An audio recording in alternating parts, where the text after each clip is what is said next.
That's a ton, son. Capping off 1 week at Tama Base Camp. Let's talk about Fuchu Urban for a Urban second. sucked, bro. Fuchu Urban was the worst. Fuchu Urban was the hotel we stayed at our first night here. We actually had it for 2 nights. It starts off with the creepy guy downstairs. Creepy guy downstairs his face was really oily.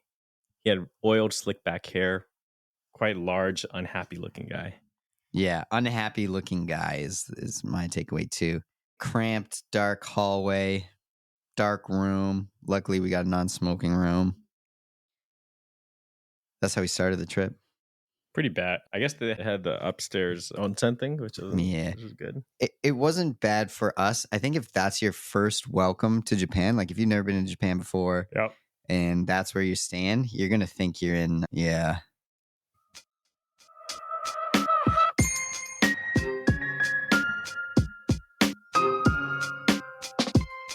Ushacha. Separate the weak from the obsolete. DJ Daigoto Sensei's back. We are back with the Buying a House in Japan podcast. This is our 1 week since we moved into Tama Base Camp. I'm unfortunately leaving today to Hawaii and then California.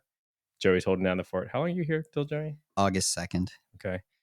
Whoa, what a week, huh? Really flew by. Capping off 1 week at Tama Base Camp. We got a recording studio. We haven't been back in Tokyo, I feel like, for a while, right? But impressions of Tokyo, impressions of Japan, things have changed in my mind a little bit. What about you?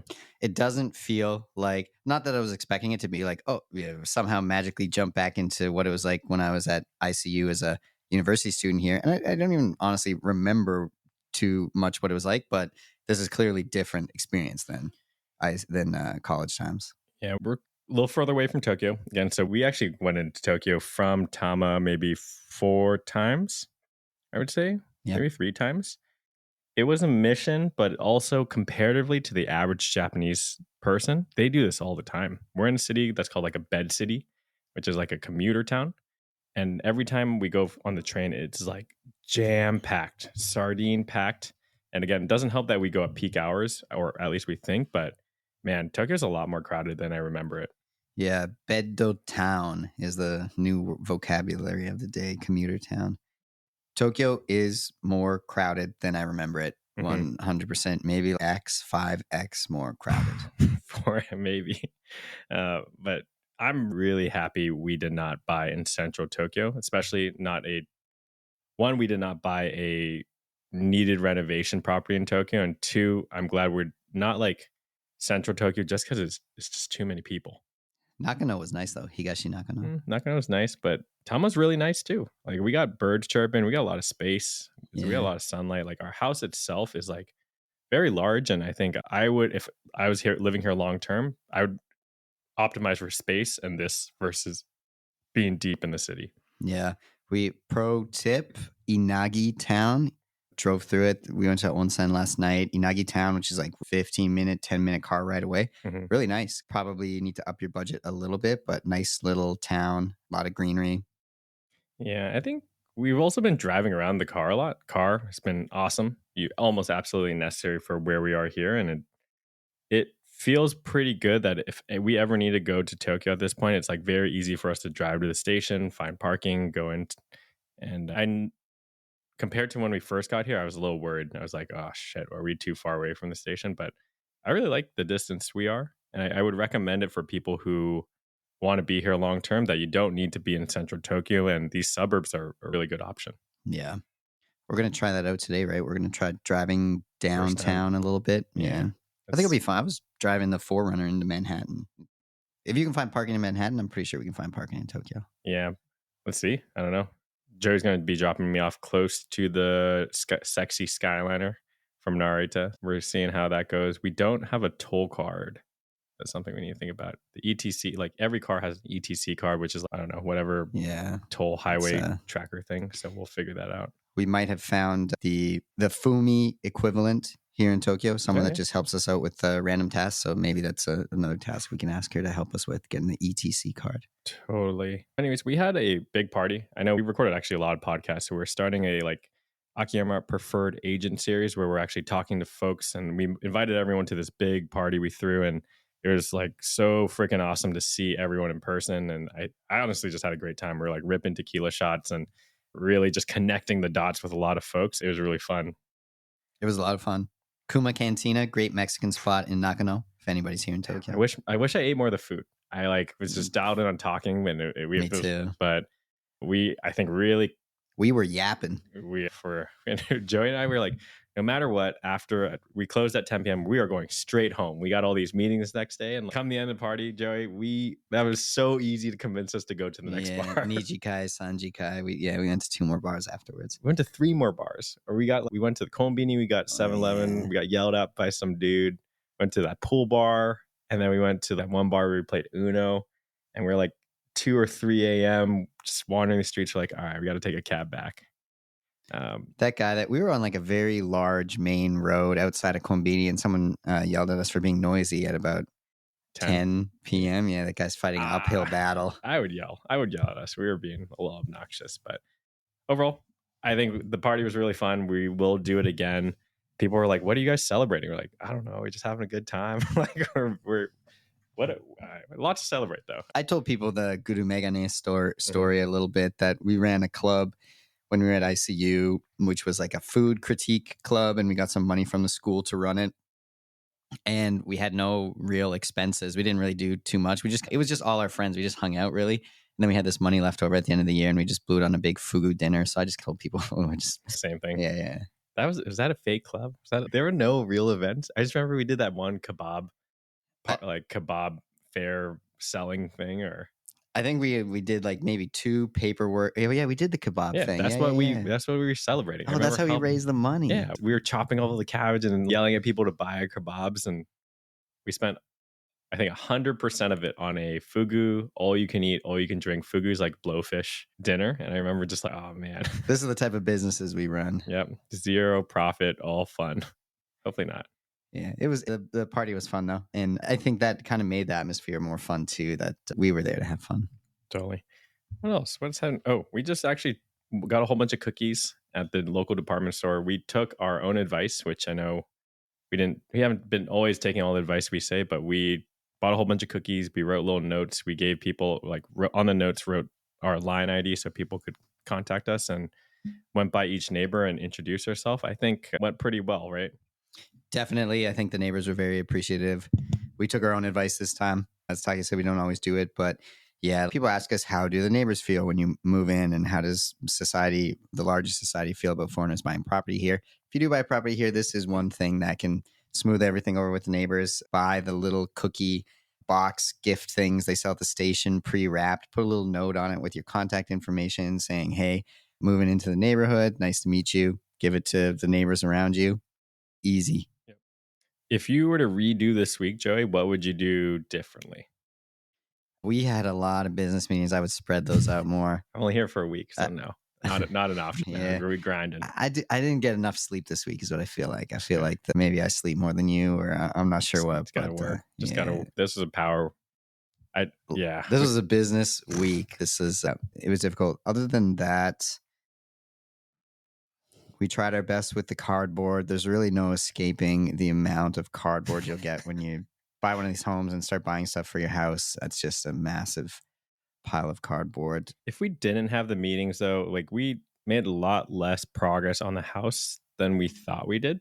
We bought this place expecting to get it to maybe closer to V1. I'd say we got it to version 0.3 or something, right? Gonna say 0.32. We didn't finish our bed frames. Yeah, we kept being like, all right, we're gonna make the bed frames tomorrow, but we just kept on doing work. But overall, I'll have fun doing that kind of stuff. The next few weeks are going to be much more slower paced for me. I think I'll just tackle cleaning one room at a time, buying more stuff, putting the beds together. So a little bit more like what our experience at the Beppu property was like. Yeah, I was initially so excited to go to Costco and IKEA, but we just didn't have time. And ideally, we would have time and go furnish it. But I think it's more effective just to order everything off Amazon. Although we did cook one. That was a great meal that you cooked twice. 1,000-layer nabe. Yeah. Just one cookbook, Nami. Fire recipe. The French word, I don't know. Actually, I should know how to speak French. I call it milf nabe. Yeah, Just the to keep. mille-feuille 1,000-layer nabe. That was great. Yeah, Came together really easily. super good that we're cooking and we have space to cook. And this is the biggest house I've ever owned by far. Biggest property. We have so much space here. Me as well. I only own Beppu in this. Hey, I don't know. We only hang out in one corner though, but it's because we have a lack of furniture. But yeah, I think if I were to do it again, I think we would just order more on Amazon and be more realistic. Like we're not going to have time to go to the hardware store every day and do these things. Yeah, I will put the list together. If anybody else is curious about what we bought, I've been adding everything we buy to an Amazon wish list. Maybe we can put that in the show, link to it in the show notes or something. We'll put it together. Yeah, I'm also for my Airbnbs in Hawaii. I've been putting that together, so it's good. A lot of that experience from our Airbnbs or Beppu even have come and made this process a lot easier. If you're listening, hopefully some of the things we're saying. Biggest tip: get Amazon locked and loaded. Yep. You will have difficulty. Like I feel like we've talked about there's some pitfalls with doing Amazon, but just like it will work. Just keep trying. Yep. There's going to be like random payment error stuff you're going to see. People won't want to leave packages unattended. Like there's going to be issues, but you can do it. We almost landed, I'd say, like a perfect landing. I think a couple things were our car insurance. We didn't get our car insurance till just a couple days ago. Had we had our car insurance day one when we landed, whoa, we would have been able to do more stuff. Yeah. And then two, if we hit our credit card limit on Amazon and had to figure out how to pay this whole thing, but we could have ordered more Amazon stuff. And lastly, I think we could have hired some helper. If we hired like some dude for some hourly rate to just help us open boxes, throw stuff away, like that would really have helped a lot. Yeah, maybe we try to figure out the TaskRabbit game here. Yeah, if someone's building our bed while we're doing these meetings, that's like the perfect combo, right? If someone's in here like making progress, but yeah, we're literally staring at a mountain of cardboard that, Joey, you are going to figure this out. Thanks. I'm not too worried about it. Like I through trial and error, I figured out the Beppu garbage game. I'm sure I'll figure it out here. Another thing is we have some structural issues, I think, with our garage. There's a lot of cracks. There's a couple of concerns here and there, but again, for the price point we got and the proximity to Tokyo, and the amount of space, anyone looking to move to Tokyo, I think this is a really good option. There's a couple houses around us for sale, actually, I think. But yeah, give us a holler if you're looking to move to the suburbs of Tokyo. I don't want to live in central Tokyo unless it's a nice spot. Or Nippori. It's a nice turnkey spot. Yeah. Even Nippori, if it was like, we use the car a lot to pick people up, to move things, to go places. I do think. I'm not as against central Tokyo as Take is. I fully understand what he's talking about. It's very crowded. You're going to be dealing with crowds every single day of your time there. I don't know. I still think the city's exciting. Yeah, but after the bar, though, we took a cab back because we missed the last train. It was about $100 US, a little bit more than that. But that's if you split it between two people and it's like you do that once in a while, I feel like that's a really, I don't know. You still get the best of city life if you really want to, but it's just less frequent. And I don't know. I'm in my we're both in our mid 30s at this point. I'm cool not being like deep in there. Yeah. No, Tama's great to get away and have space. Mm-hmm. But man, I'm really realizing Japanese work culture is tough. Like the cultural. Yeah, we got a little insight to a little bit more about how agents get paid in Japan and Tokyo. And yeah, it's not a lot of money. Yeah. So segue, we spent a lot of time this week talking to a lot of agents, trying to figure out like, how do we help people buy these cheaper Akiyas and also incentivize agents? We finally actually come up with something called Akiyamart Direct. Maybe we'll do a full separate podcast on it, but high level, like this week, I think we have finally unlocked how do we help people buy. I agree with that. I think we slightly feel like we cracked the code. We'll see how it goes. Theoretically, in a way that agents are getting paid fairly.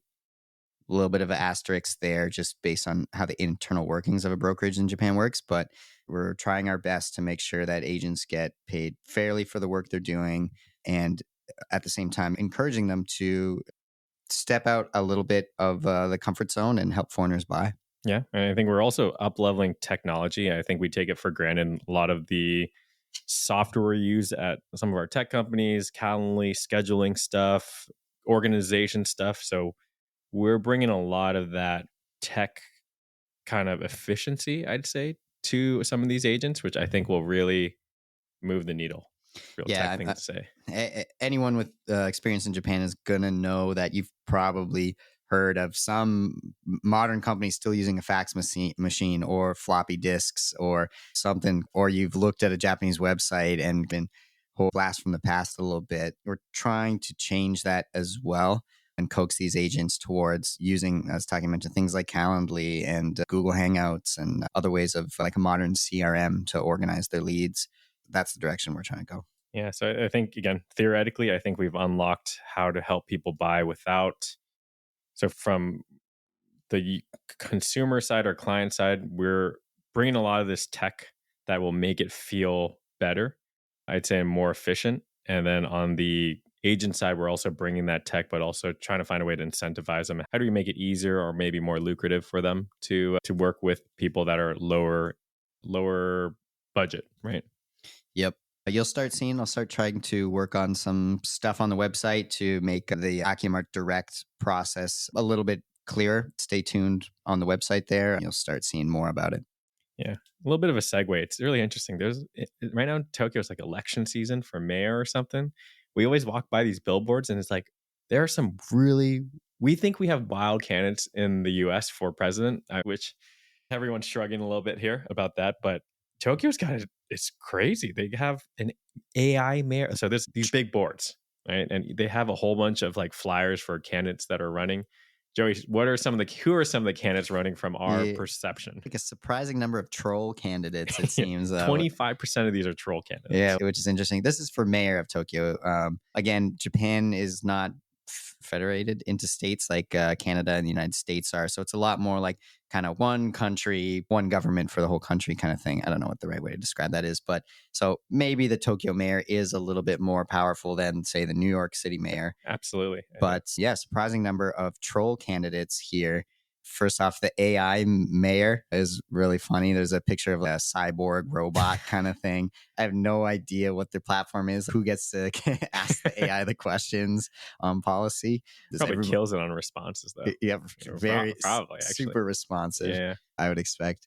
But that's funny. Another one is Dr. Nakamatsu. Apparently he's 96 now. If anybody recognizes that name, there's an episode of Bizarre Food. I've probably watched every single episode of Bizarre Foods with Andrew Zimmern. I watch a lot of Discovery Channel, like in my high school, college days, maybe. Right. I've probably seen every episode of Bizarre Foods. This Dr. Nakamatsu is running for Tokyo Mayor as well. He invented the floppy disk, and he's an eccentric character. One notable thing I remember from the episode of Bizarre Foods is he has a swimming pool in his house, and he has a waterproof notebook and a waterproof pencil. And what he'll do is he'll swim under the water until so the quote is in the episode, he goes, as close to the death as possible.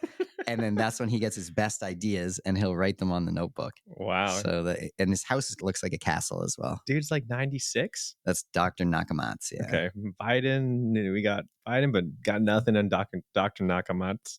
My wildcard candidate, there's a Joker candidate, like a Batman Joker candidate. And there's this one NHK. Specifically Joaquin Phoenix makeup style. Yeah. You can take a look on YouTube. Each one of these candidates have to have like, the ability for a public TV platform. So there's like an interview kind of thing. Look up NHK Joker candidate Tokyo. It's this dude who's just like, on the table, like yelling and like moving around. He's dressed up like the Joker and just like doing crazy things. And what's really funny is there's a sign language interpreter in the back who just like, doesn't know what's going on. She's like shaking her head. So I didn't know what that was at first, but take a look. So a lot of troll candidates, right? There's also, I forget who is, I haven't seen the poster, but there's like a pro pornography candidate or something too. I haven't seen the posters, but heard about it. Yeah. Anyways, so it's not just the US that's in election shambles at this point. It's the entire world, hopefully, at least Japan too. I wonder who actually is like the leading candidate there. Yeah, I wonder. Everyone knows the Joker candidates and like all these other ones, but the troll gang. No one knows the real ones. I do feel though, like Japanese sentiment is low right now with the yen being so low. People talk about inflation, and it's sad, but it is really palpable in the atmosphere. Like being on those trains, it's a little bit sad. I think everyone's on their phone. Like everyone, I don't see, doesn't feel happy. Dark, but Yeah, it's a different. I have a lot of experience on the New York City subway as well. Definitely, completely different experience. Yeah, definitely. New York City subway compared to Tokyo subway. New York City is a lot more chaos, but not maybe. The general mood is a lot higher. Japan, zero chaos, but very, yeah, people are like robots here. Like yeah. they're salary man walking in and they get like jammed in. Everyone's looking at their phone, and it's just be a Japanese citizen and grinding like this really takes a lot of like perseverance. Yeah, perseverance for sure. And it's just like lack of other options, I think, is maybe the main driving force here.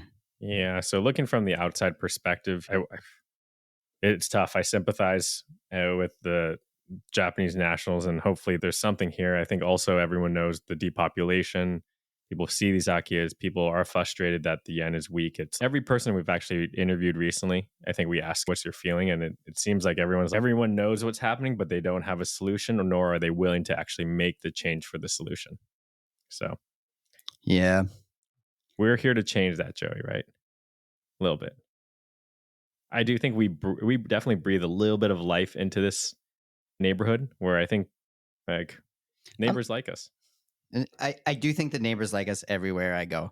Everywhere we've bought a house so far. We're trying to do right by the neighbors as well. I'm still trying to figure out my own personal thoughts on answering my own question of like, in the grander scheme of things, how would I feel if Japan were my home country and this were happening? So I need to think on that a little bit longer, but yeah, what we do is we try to really screen out people who we think are good fits also. So like just our process, we do a consultation. So anyone you talk to, any listing on Akiyamart, talk with us first. And I think that's one of the things we try to figure out. Like, would we want this person in, or is this a good person to move? And if there isn't, we definitely reject people too. People that have never been to Japan and just want something cheap. Those are not the people that we refer to our agents. Yep. So that's something we control. And at least we're giving up the option to like, hey, if Japan is willing to take more people, they're going to need what we're building, right?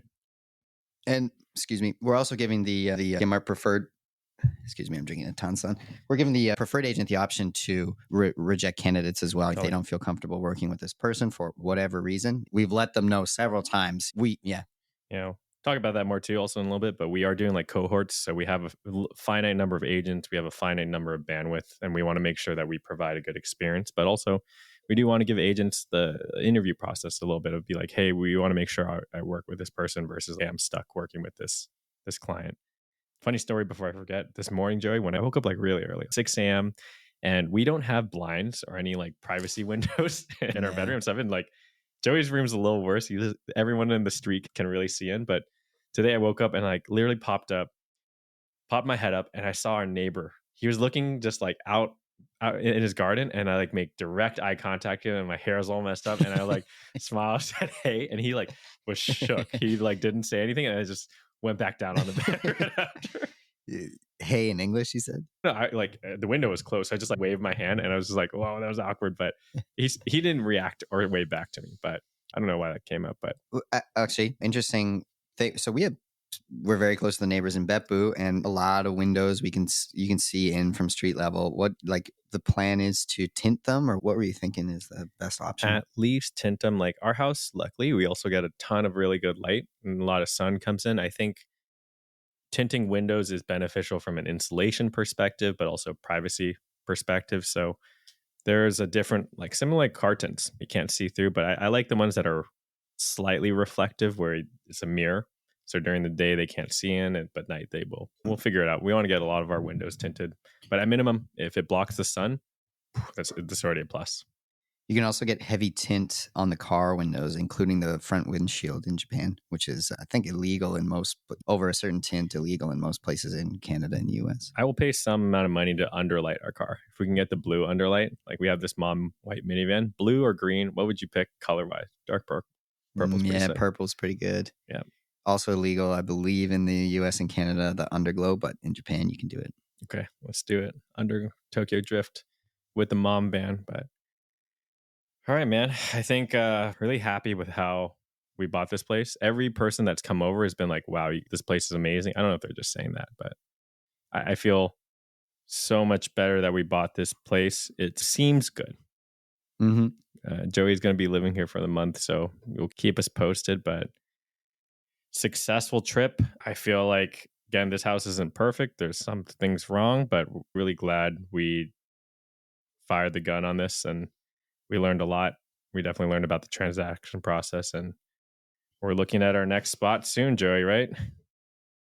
Looking at Osaka. Yeah, I think we mentioned it in a few other podcasts, but some good, a lot of positives about Osaka right now. Yeah.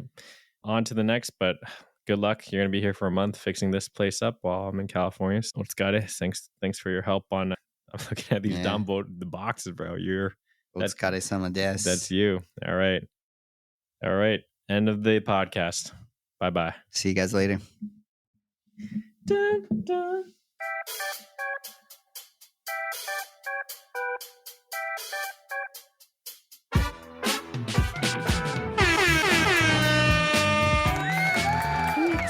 Tama Base Camp.